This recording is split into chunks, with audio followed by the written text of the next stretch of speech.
રવિવારના દિવસે બધા શાંતિથી ઉઠ્યા એટલે મેં પહેલાં પૌવા બનાવ્યા અને ચા બનાવીને અમે ત્રણેય જણે ચા પૌવાનો નાસ્તો કરી દીધો. અને બંને રમતા હતા ત્યાં સુધી મેં ફટાફટ કામ પતાવીને પછી હું નહીં સુખડી બનાવીને મેં પ્રસાદી ધરાઈને ક્રિશિવ ખાવા બેઠો. એ પછી બંને જણ એકબીજા સાથે ઝઘડતા હતા. તો મેં બંને કહ્યું કે તમે લોકો ફટાફટ તૈયાર થઈ જાઓ, આજે આપણે મંદિરે જવું છે. તે લોકો તૈયાર થઈ ગયા પછી અમે લોકો આવી ગયા વલાસન મેલડીમાના મંદિરે. તો આજે તો રવિવારનો દિવસ હતો અને પાછી પૂનમ પણ હતી એટલે ભીડ પણ ભારે હતી એટલે મને થોડી પ્રસાદી લેવામાં વાર લાગી. પછી હું પણ એ લોકોની પાછળ અંદર જતી રહી અને પરી અને ક્રિશિવ બંને જણ એના પપ્પાને કહેવા માંડ્યા કે પપ્પા અમારા લોકોએ ઘંટ વગાડવો છે.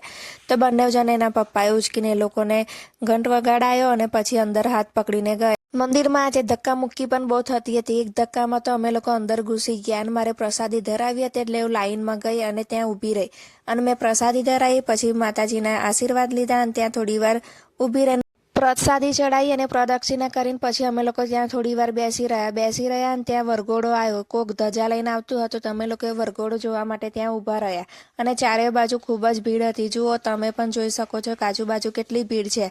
અને પછી અમે લોકો થોડી વાર બેસીને ત્યાંથી નીકળી ગયા અમે ડીમાર્ટમાં. અમારે જવાનું હતું ડીમાર્ટનો સામાન લેવા અને પરીની બર્થડે આવે છે તો સ્કૂલમાં પેન્સિલો વેચવાની હતી એટલે અમારે 6-7 બોક્સ પેન્સિલના લેવાના હતા એટલે અમે લોકો ત્યાંથી ફટાફટ નીકળી ગયા ડીમાર્ટ જવા માટે. ડીમાર્ટ ગયા તો ક્રિશિવ કે લાય મમ્મી આ ડીમાર્ટની બેગ છે ને ત્યાં હું પેલા કાઉન્ટર પર આપીને આવું. તો મેં કહ્યું ના તું કાઉન્ટર પર ના આપીને આવીએ, લોકો તને એક બેગમાં લગાવીને પાછી આપશે એટલે તો પાછી લઈને અંદર આવતો રહે. તો એ કે સારું મમ્મી. પછી અમે લોકો અંદર ગયા, અમારી જરૂરિયાતવાળી વસ્તુઓ લીધી અને ક્રિશિવ અને પરી બંને જણ ચોકલેટો માટે જીદ કરતા હતા પણ મેં ના લઈ આપી. અને મેં કહ્યું કે તારા બર્થડે એમ પણ આવે છે તો આપણે ચોકલેટ ને બધું લાવવાની જ છે. તો કે મમ્મી આ નાની કોલગેટ લઈ લઉં, નાના બાળકોની છે. અરે તું જા રહી રમકડાવાળા સેક્શન પર આવીને એ લોકો રમકડા રમતા હતા અને મને કહેવા માંડ્યા કે જો આ કેવું ફરે છે ને કેટલું સરસ છે. મેં કહ્યું હજુ અહીં ઊભી છું ત્યાં સુધી તમે ફટાફટ રમકડા રમી લો.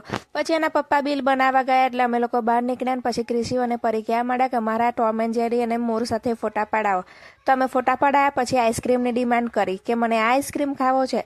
તો પછી બંને મેં ચોકોબાર લઈ આપ્યા અને ચોકોબાર લઈને એ લોકો બંને જણ બેસી ગયા ખાવા માટે. તો મેં કહ્યું કે મને પણ થોડો આપો.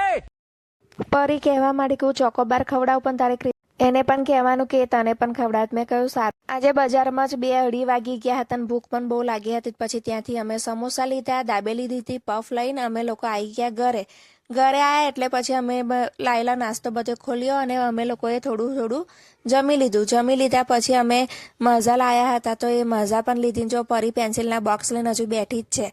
અને એમ થતાં 4 વાગ્યા ફરી ભૂખ લાગી. મેં બેસનના પૂડા બનાવ્યા અને ચા બનાવીને તૈયાર કરીને ખાધો ને પછી એ લોકો નીચે રમવા ગયા. નીચે રમીને આવ્યા અને ક્રિશિવનો ભાઈબંધ જયું આવ્યો હતો તો એ કંઈક રમકડા લાવેલો સ્પેર પાર્ટ લગાવવાના. તો એ લોકો સાયકલનું રિપેરિંગ કરતા હતા. આજે મારે ઢોસા બનાવવા હતા એટલે મેં ઢોસાની દાળ બનાવી દીધી અને બટાકા બાફીને એનો મસાલો બનાવીને તૈયાર કર્યો. અને ત્યાર પછી હું ઢોસા ઉતારવાની તૈયારી કરતી હતી. એ પછી 1-2-3 અમારે પણ જમવાનું બાકી હતું એટલે પછી અમે 4 જણ ભેગા મળીને જમી લીધું અને જોયું સાથે આજે ઢોસા અહીંયા જ ખાઈ લીધા. અને એ લોકો પછી કહેવા માંડ્યા મમ્મી તમે ફટાફટ કામ પતાવો પછી અમને ગાર્ડન તો એ નીચે નહોતો જતો. એ પછી મને કહેવા માંડ્યો કે ચલો તમે મને નીચે લઈ જાઓ. મેં કહ્યું કે પહેલા જમી લો એટલે ફટાફટ આપણે નીચે જતા રહીશું. બાગમાં જઈને બંને જણ પલાઠી વારીને બેસી ગયા અને બાગમાં એ લોકો ખાડો કરવા માંડ્યા. મેં કહ્યું તમે આવું ના કરો. તો કે ના મમ્મી અમે લોકો રિપેરિંગ કામ કરીએ છીએ. માટીમાં કયું રિપેરિંગ કામ થાય? મેં એ લોકોને એવું કહ્યું તો એ લોકો હસવા માંડ્યા અને અમારો આજનો દિવસ આમ જ પૂરો થયો. તો મિત્રો તમને આજનો મારો વ્લોગ કેવો લાગ્યો મને અવશ્ય જણાવજો અને ગુડ નાઇટ.